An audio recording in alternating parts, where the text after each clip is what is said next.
আজি পবিত্ৰ শাওণ মাহৰ শেষৰটো সোমবাৰ আৰু মই প্ৰভুৰ ওচৰত আশীষ বিচাৰি আহিলোগৈ। সকলোৰে মংগল হওক তাৰে কামনা কৰিলোঁ।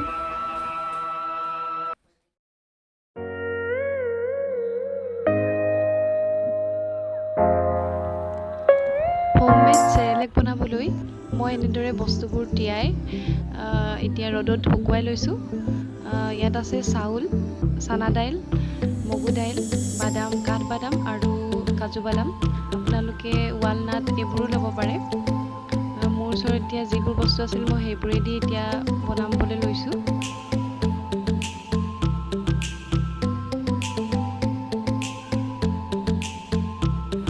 এতিয়া আমাৰ বস্তুবোৰ ভালদৰে শুকাই গৈছে আৰু মই এতিয়া কেৰাহীত ভালদৰে ভাজি লওঁগৈ।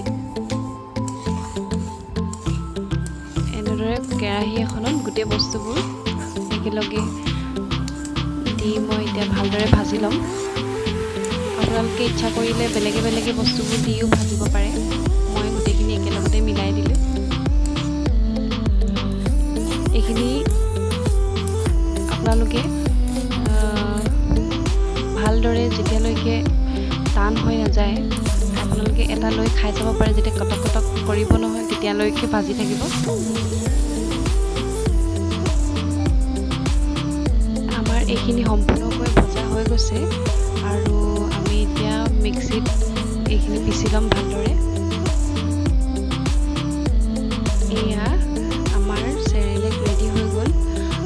আৰু এটা কথা, মই ইয়াত অ'টছ অলপ পিচিও মিলাই দিছোঁ।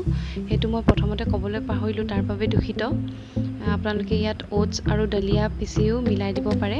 এনেদৰে ল'ৰা ছোৱালীক আপোনালোকে ঘৰতে চেৰেলেক বনাই খুৱাব পাৰে।